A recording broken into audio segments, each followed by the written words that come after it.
So niabot na jud ang time no nga mauli na jud ta kay magbakasyon na pod og murag taod-taod naman jud siguro no nga isa ka tuig na dayto nga wala dayta nakauli. So mao na ni siya nanako sa airport ani na time. So Kuwait Airways atong gisakyan mga day. So waiting ta kay 3 hours pa man ta naanata din so kailangan early bird jud ta para dita mabiyaan sa Idro no. So karon kay kill the time man ta. So magngapis at there is a Starbucks bayat.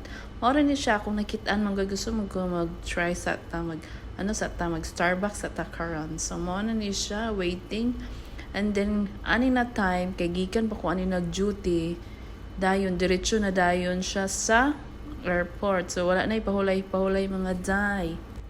So kay na board naman ko naka-decide ko nga magbaklay-baklay sa unta ko dire sa sulod sa airport no. Naman sila duty free din pero ang atong mga kwarto basig makuha ang atong mga tinegom dira so suyop lang sa taog kapi unya na ta mo adto day kanang pahapit na jud para kanang wala natay mapalit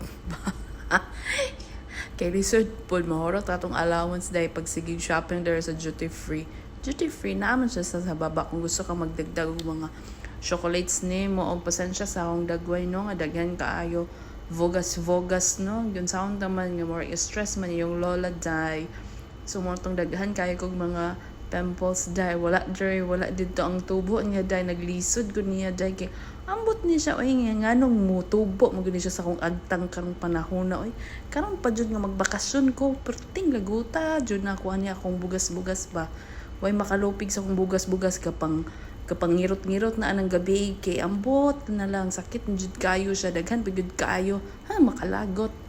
So karon kay delayed man ang atong flight, delayed siya og mga isa ka oras gyud ang iyang pagka-delayed so mao na tong unsaon ko man ni karon nga delayed naman pod asa naman pud ko paingon ani ron.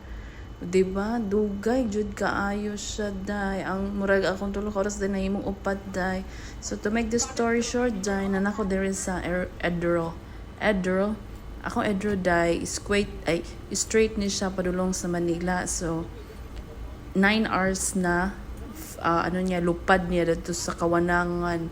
So naa ta diri sa ikaduha kang duol ra ta sa mga sa toilet sa Idro para kung anytime gusto ta mag-adtog CR diretso na dayon duol ra dili na kay maglakaw-lakaw hato hastang layo pa. So mao na to dayon nakasulod na gyud ta sa Idro waiting na lang ta para mulupad. Then ako ipakita sa inyo karon kung unsa pod ang akong gipangkaon diri sa sulod sa Idro kay murag ikaduha sila naghatag og food sa Kuwait Airways. Last time ang gunang akong gisakyan is Etihad Airways. Etihad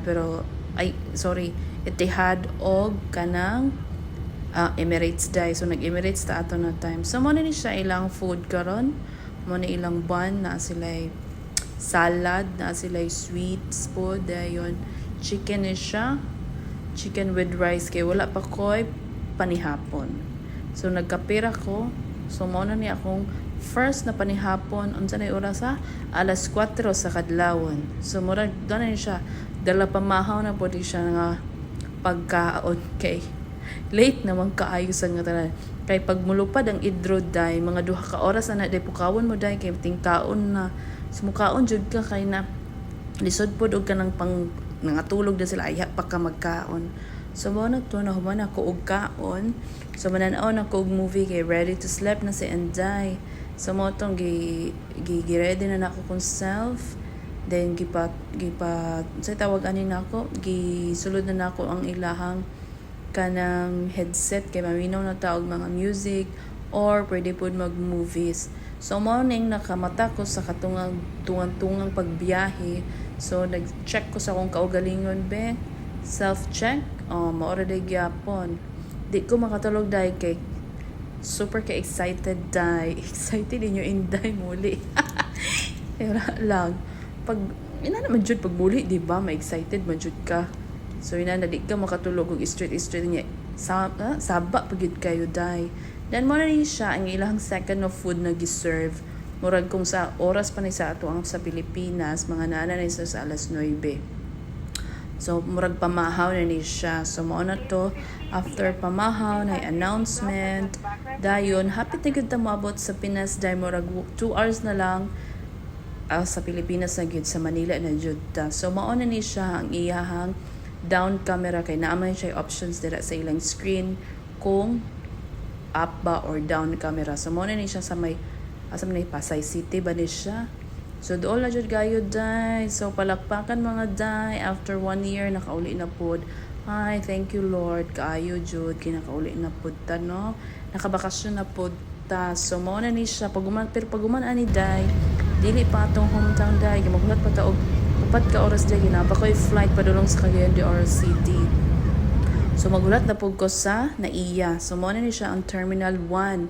So mobalhin na pug ko og Terminal 3 o di ba baliktad siya. So noon naman siya nga nabaliktad naman taon ni siya. Wala man ako ni na ano. Wala na ako na at say tawag ani na anticipate. So nanata dire sa unsa man ni siya sa ilahang conveyor day, dugay kay ilang conveyor day na mabuang ko sa ilang kay napakoy flight may na lang gyud kay naka online check-in ako. So pwede ra siguro sila maghulat no kung naka online check-in ako no kaysa kung wala. Grabe akong bagot-bot dinhi na unsa man ni Pilipinas. Oy kingano daghan na kayo mi dinhi unya wala pang mga bagahe. Amo tan-aw makita mo siguro ninyo no nga ang waiting daghan kayo sa nga tanan mga tao. Unya wa pay bagahe kay nagdungan-dungan ang pag-abot sa mga idro. Upat ka buok idro giabot sumurag unsaon nila pag butang sa ilahang mga gamit dinhi sa among mga gamit dinhi kung nagdungan-dungan tanan ang mga katungtig ko sa mga bagahe.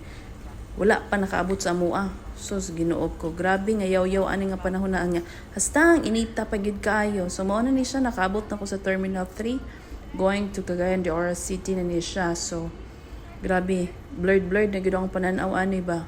Kay gusto na gid ko matulog. Actually gabi ni siya. Alas 10 na ni ay alas 8. So moabot ko sa Cagayan alas 10.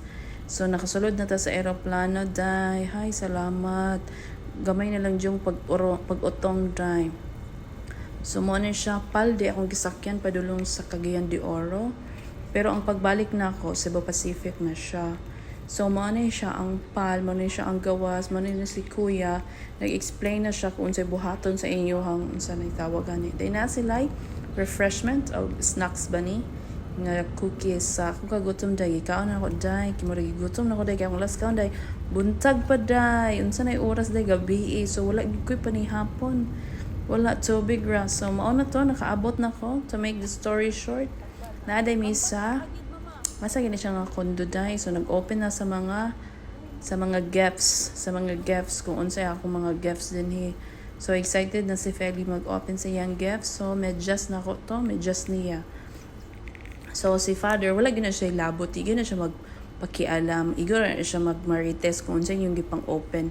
Pero di siya makipag-dive kung unsay naa sa sulod. Isa po sa Ismoy dire, busy po siya sa iyaha kay naa daw siya mga chocolates, di ba? Dai, sa Ismoy, dai. Pero dai, yan, chocolate dai. Wala na labtan ng kaugma. Pagkaugma, dai, wala na nabilin chocolate. So, mga itong mga pasalubong, mga perfume, mga lotion, mga unsa pa bandira sa sagol mekis gapon ako mga pasalubong dahil ka isa dahil puro mga mekis kay nahadlok ka dahil kapag open ali ba si dili na po na ko siya masirado kay na open na baya grabe nga vacuum ana dahil kay para lang musulod ang mga pasalubong dahil gabrihan na narami sa Cagayan karon dahil wala pa mi sa naawan kay mag-attend ko birthday og man and Feli. So bao na ni siya nga time may gani kay nakaabot ko simot ko sa akong mga perfume pare-pareha good na oy. Pero ano lang mga ang isa nga na open siya. Oh my god, may gani wala na nabuak. So more to die and thank you.